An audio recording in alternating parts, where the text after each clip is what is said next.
Mesdames, Messieurs, bonsoir et bienvenue à cette édition, le sommaire. L'ambassadeur du Bénin près le Niger, Gildas Agonkan, a procédé à la présentation de ses lettres de créance au ministère nigérien des Affaires étrangères il y a quelques jours. Plus d'un an après sa nomination. Vous suivrez dans cette édition l'analyse de la géopolitique Charlone Tchenyoro dans cette édition. Le maire de Cotonou, Lucas Trokbo, a offert une formation en informatique à 100 jeunes élèves et étudiants il y a quelques semaines. Ce mardi 13 août, ils ont reçu leurs attestations. Le point dans ce journal. L'ex-premier ministre du Bangladesh déchu est visé par une enquête pour meurtre. Ce mardi, un tribunal a demandé d'enquêter sur elle. Des précisions dans ce journal.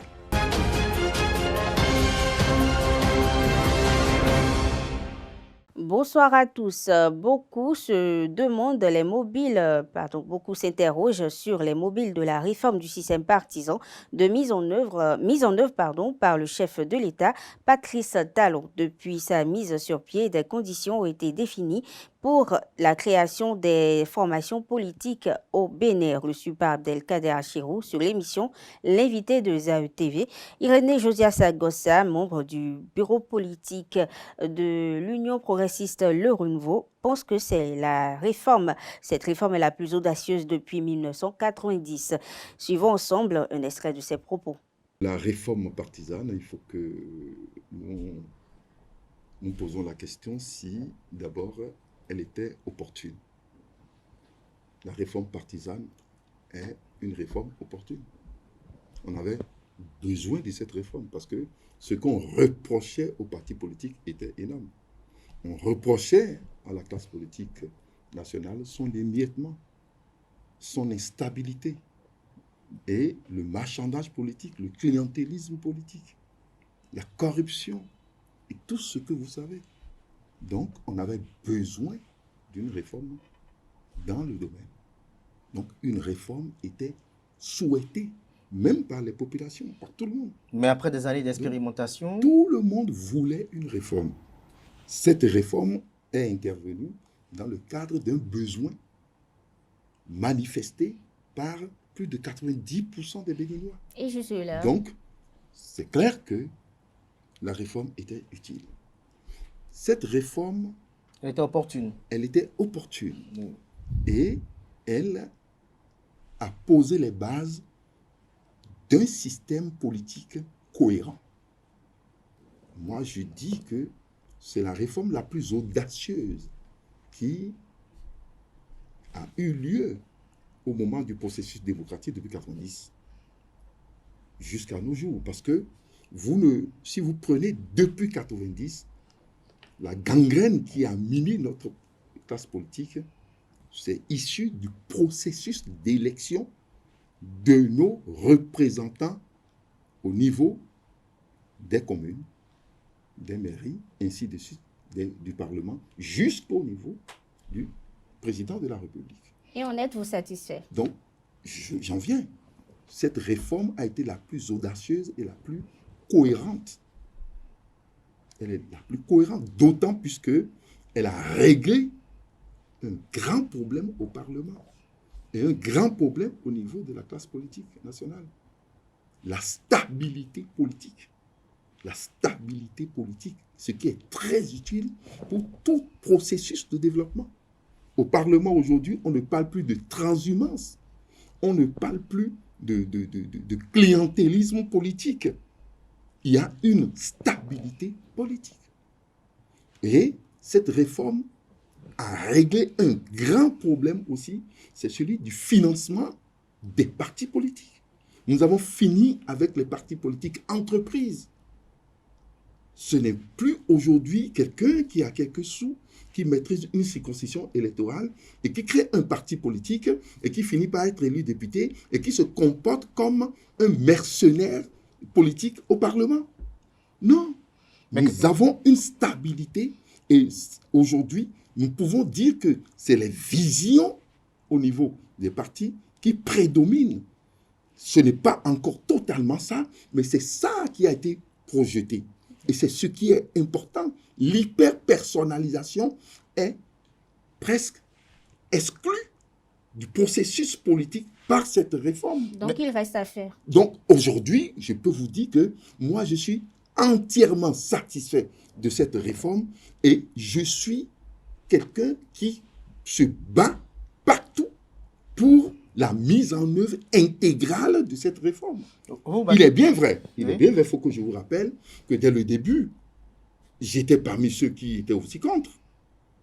Mais à la suite des événements, nous avons compris que la réforme répondait à certaines formes d'aspiration du peuple. Alors, il est normal qu'on se plie à cette réforme. Que pensez-vous de ceux qui disent que cette réforme étouffe l'expression de la démocratie à la base, par exemple? Mais comment c'est ceux-là qui n'ont rien compris, n'ont qu'à démontrer? L'expression de la démocratie à la base est l'émanation totale de cette réforme. Quand vous prenez le financement public qu'on octroie aux partis politiques, et ceci proportionnellement au nombre d'élus que vous avez, alors, ça veut dire que plus vous avez de financement, c'est que plus vous avez d'élus. Plus vous avez d'élus, ça veut dire que plus vous avez fait campagne au sein des différentes circonscriptions électorales et que vous avez eu plus d'adhérents en ce qui concerne votre vision déclinée à travers un programme d'action qui arrive à satisfaire le besoin des populations. Donc, c'est cette réforme qui donne la puissance aujourd'hui à la base. C'est les militants qui déterminent la force du parti et non un maillon financier qui, par son argent, s'impose au parti. Parce que moins vous aurez d'élus, moins vous aurez de financement, et plus vous allez disparaître. Décidé en 2023, la réouverture de l'ambassade du Bénin dans la capitale nigérienne, retardée en raison de la crise diplomatique entre les deux pays, devrait être effective après la prise de fonction officielle le 6 août 2024 de Gildas Agoncan. Le diplomate a été nommé, il faut le rappeler, il y a un peu plus d'un an. Et selon l'analyste géopolitique Charlone Tcheyon-Roux, c'est une avancée de plus vers le dégel de la crise entre les deux pays. Elle s'exprime au micro de Francis Fahmi, Nasserine Fatoumbi. Du point de vue géopolitique, on peut clairement le dire, c'est une avancée parce que nous savons que la situation qu'il y a eu entre le Bénin et le Niger par rapport au pipeline était inquiétante dans le sens où beaucoup ont pensé que finalement c'est un discours de sourd et que les chefs d'État ne pourraient pas s'entendre, se comprendre justement pour arriver à l'essentiel. Aujourd'hui, nous nous rendons compte que la politique ou la solution des bons offices a plutôt marché, notamment les anciens présidents qui ont été au Niger aujourd'hui. On se rend compte que ça a marché, et aussi les émissaires qu'on a reçus au Bénin, nigériens qu'on a reçus au Bénin également. Donc on se rend compte qu'il y a une certaine politique, un mécanisme qui a été mis en place, qui a marché, et on se rend compte que c'est la diplomatie aujourd'hui qui a eu raison de tout ce qui s'est passé. Et donc l'impact, c'est qu'il y aurait donc, nous savons qu'il y a une crise sécuritaire dans la sous-région et le Bénin aussi n'est pas épargné, notamment au nord. Et donc, cette lettre de créance ou cet ambassadeur accepté aujourd'hui, c'est une avancée pour répondre notamment aux crises sécuritaires déjà et également en ce qui concerne la normalisation des relations entre le Bénin et le Niger. 100 jeunes élèves et étudiants ont reçu ce mardi 13 août à la mairie de Cotonou leurs attestations de formation en informatique offertes par le maire de la ville de Cotonou, Luc Setondji Atropo. Ces derniers ont reçu pendant un mois les notions élémentaires d'initiation à l'informatique. Le point est signé à Naël Dou. Luc Setondji Atropo fait une fois encore parler son cœur. 100 jeunes élèves et étudiants sont désormais aguerris en informatique grâce au projet Sonognon, organisé par Béni Service et le Centre Ciel et financé entièrement par la première autorité de la ville de Cotonou. C'est les vacances, vous aurez pu choisir aller vous amuser. Et vous avez passé 30 jours à vous former. Et vous méritez qu'on vous félicite, vous méritez qu'on vous encourage. Le choix que vous avez fait est un bon choix. Ce choix est bon d'autant plus que nous sommes à l'ère de la dématérialisation. Et vous savez que le gouvernement du président Talon fait tout pour que nous soyons aujourd'hui en Afrique le meilleur pays en ce qui concerne la dématérialisation. De ta chambre, tu peux travailler. De ton lit, tu peux obtenir tous les documents que tu veux. Et j'ai été heureux d'apprendre que vous avez été initié. Vous avez travaillé sur tous les sites du gouvernement pour que quand vous voudrez prendre un casier judiciaire, tel autre document, vous n'ayez plus besoin de quelqu'un pour le faire. Je prends l'engagement de faire en sorte chaque année nous puissions faire cette formation dans beaucoup plus de communes. Windows, Word, Excel, Internet et bien d'autres n'ont plus de secret pour ces élèves et étudiants. Durant cette deuxième édition du projet Sonagnon à Cotonou, nous avons donc parcouru comme programmé tous les outils nécessaires pour permettre à tous novices d'appréhender les rudiments sur l'utilisation d'un ordinateur et d'Internet. De Windows, Word, Excel et à Internet, en passant par les sites de l'ANIP et de l'administration publique du Bénin, aucun module n'a été laissé pour compte. Excellence, Monsieur le maire, nous pouvons vous rassurer que durant la formation, les boursiers se sont montrés engagés, courtois et assidus. Un ensemble d'attitudes qui nous a grandement facilité la tâche et pour lequel nous les remercions. Pour les bénéficiaires, la joie est grande. Au nom de tous mes camarades bénéficiaires des bourses de formation en informatique que vous nous avez offertes, je vous transmets nos profonds remerciements. Je vous transmets toute notre gratitude et admiration. Puisse le Seigneur vous bénir et vous élever davantage dans vos projets. Une joie qui s'est matérialisée par un cadeau au maire de la ville de Cotonou, Luc Setondi Atropo. Les meilleurs de cette formation ont été primés par des fournitures scolaires et ordinateurs portatifs. Cet acte du maire Luc Setondi Atropo vient renforcer la capacité d'auto-emploi des jeunes, de quoi contribuer au développement.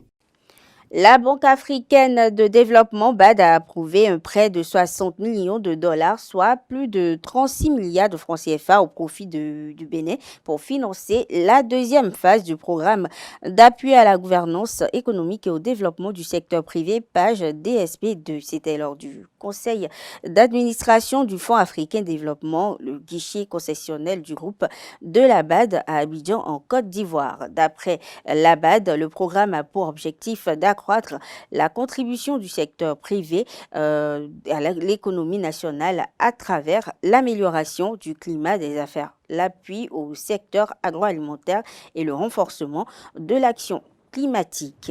Plusieurs journalistes, plus précisément 35 provenant des pays d'Afrique de l'Ouest, prennent part depuis hier lundi à une formation régionale sur le journalisme d'investigation en matière de crimes économiques et financiers, organisée par le GIABA, groupe intergouvernemental d'action contre le blanchiment d'argent en Afrique de l'Ouest. Cette rencontre a été lancée par le premier substitut du procureur spécial près la Criette, Armand Honguet, en présence des responsables du GIABA et de participants. Selon Timothy Melay, représentant du TG GIABA, les crimes économiques et financiers demeurent un fléau à la peau dure en Afrique de l'Ouest. Dans cette lutte, les médias demeurent un véritable vecteur de sensibilisation de la population, raison de cette formation. Il faut rappeler que le GIABA est une institution spécialisée de la CEDEAO créée en l'an 2000 par la conférence des chefs d'État de gouvernement de la CEDEAO, et il a pour mandat de lutter contre le blanchiment des produits du crime et de lutter contre le financement du terrorisme et le financement de la prolifération.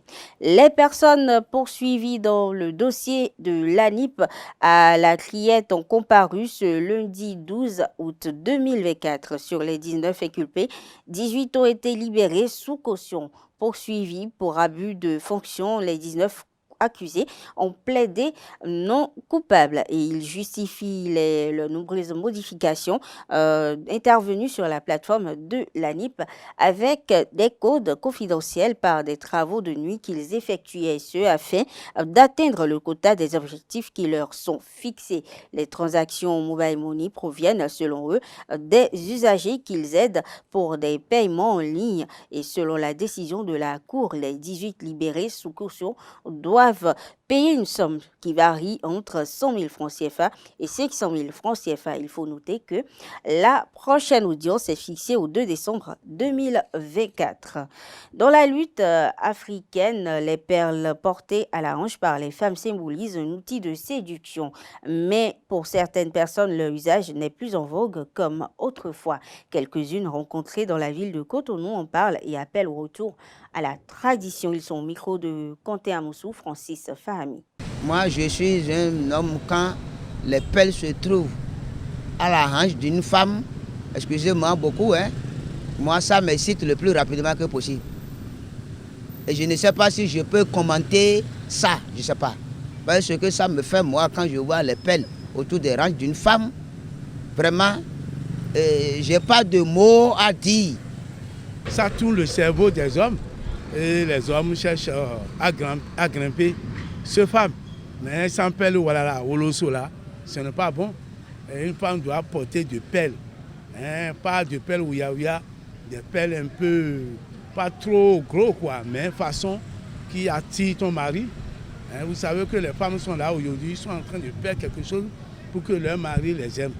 C'est pourquoi à chaque fois ils se démènent pour se rendre belle toujours auprès des hommes. Sans ça, il n'y a pas le goût. Si c'est beaucoup, c'est très bien même. Si c'est beaucoup, c'est très bien. Mais ceux qui ne le portent même pas là, je me demande, ceux-là ne sont pas des femmes, c'est des hommes. Une femme, normalement, doit porter des perles. Quand je trouve une femme sans perles, pour moi, c'est... Il y a un adage en fond qui dit « elle est placha ». C'est le fond qui dit ça. Alors que les perles, quelque part, le fond dit encore dans son adage « tatena ta crapule ». Donc moi, je me dis, je suis quelqu'un qui raffole quand je vois une femme, peu importe telle qu'elle est. Si c'est les perles que je vois autour de ses reins, vraiment, pour moi, c'est une femme. Ça là, quand tu vois les femmes comme ça là, on sait déjà que c'est des femmes hors de la société. Une femme bien structurée là, ces perles là doivent rester en bas. Et c'est avec son mari seul qui va voir cela. Histoire de perles, histoire de tenue, histoire de perles, c'est bon de porter les perles. Mais ces choses-là sont intimes et doivent rester en privé. C'est le garçon chez qui tu viens. Toi, fille, tu viens chez un garçon qui découvre les perles que tu as portées. C'est lui qui découvre les perles que toi, tu as portées. On parle de déception amoureuse quand on subit une lourde désillusion de la part de la personne que l'on aime. Et elle peut prendre la forme d'une rupture, d'une trahison, d'un amour non réciproque ou de l'adultère. Interrogés à ce sujet, quelques citoyens béninois en parlent au micro de Francis Fahami et de Kanté Amoussou. La désertion, tout le monde a connu ça. Même si tu aimes une fille et que tu aimes très bien et tu lui parles et elle te décourage tous les jours. Mais ça, c'est une chose, tu peux te décourager. Je n'ai pas connu la déception amoureuse.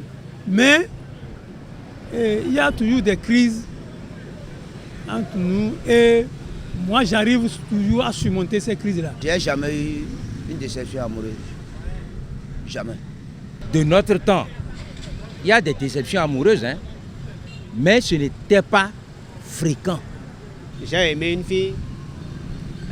Elle m'a fait 2 enfants, deux belles filles. Parce que moi, je suis aïenou, je suis musulman.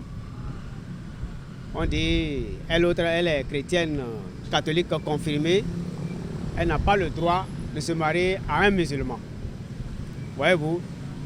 Et dans le temps, la fille s'est opposée. Mais par la suite, on a fini par la convaincre. Et elle s'est opposée à moi. Dans la chambre, il ne faisait plus bon vivre. Donc je suis obligé de prendre mes responsabilités pour dire, bon, voilà. Bon, il est temps qu'on mette fin à notre à notre vie de couple. Voyez-vous, ça fait mal. Est-ce que ça devait être comme ça? Non, je crois bien. Ça ne devait pas être comme ça. Les gens, ils ne s'entendent pas bien au départ. Quand vous ne vous entendez pas bien au départ, il y aura toujours des problèmes. Et nos jeunes filles, une fois qu'on leur fait la cour, une semaine au plus tard, aller dans les chambres. J'aimais une femme. À un moment donné, c'est moi qui l'aime plus, ou bien c'est elle qui ne m'aime plus. Mais il faut oublier. Ou bien il faut penser au moment où elle était avec toi, quels étaient les caractères les plus mauvais qu'elle utilisait avec toi. Il faut toujours penser, la fille là, quand elle était avec moi, elle avait des caractères, voilà que je surmontais. Pense toujours à ça, tu vas oublier cette femme-là le plus rapidement que possible. Mais si tu dois penser à ses bons côtés, au moment où elle était avec toi, c'est que tu vas dire, ce n'est pas facile la déception. Actualité hors de nos frontières à présent, la République centrafricaine commémore ce 13 août ses 64 ans d'indépendance. À cette occasion, le chef d'État Faustin Archange Touadéra s'est adressé hier lundi à la nation. Le locataire du palais de la Renaissance a fixé ses priorités tout en appelant les Centrafricains à tourner les pages sombres qui ont contribué à la destruction du pays. Faustin Archange Touadéra a également lancé un appel au dialogue. Un appel que l'opposition centrafricaine rejette et demande l'annulation de la Constitution du 30 août 2023 qui, selon elle, ne favorise pas le développement du pays 64 ans après son indépendance. L'offensive ukrainienne en Russie est légitime et s'arrêtera si Moscou accepte une paix juste et met fin à son invasion de l'Ukraine, a déclaré ce mardi la diplomatie ukrainienne. Plus vite, la Russie acceptera de rétablir une paix juste. Plus vite, cesseront les incursions des forces de défense ukrainiennes en territoire russe, a déclaré le porte-parole de la diplomatie ukrainienne Georgi Tiki en qualifiant ces opérations d'absolument légitimes. Il ajoute que, contrairement à la Russie, l'Ukraine n'a pas besoin de propriété d'autrui. L'Ukraine ne souhaite pas annexer de territoire de la région de Kursk, mais elle veut protéger la vie de son peuple. Dernière information hors de nos frontières, un tribunal au Bangladesh a demandé ce mardi 13 août à la police d'enquêter sur l'ex-premier ministre déchu, Sheikh Hasina, et 6 hauts responsables de son gouvernement pour le meurtre d'un homme durant les manifestations de juillet dernier. L'avocat Mamoun Mia avait déposé une requête en ce sens auprès du tribunal de Dhaka, la capitale, qui a demandé à la police d'ouvrir une enquête contre les personnes accusées, a-t-il déclaré. Mesdames, Messieurs, c'est sur cette information que prend fait cette édition. Merci de l'avoir suivi. Très bonne soirée à toutes et à tous et bonne suite de semaine.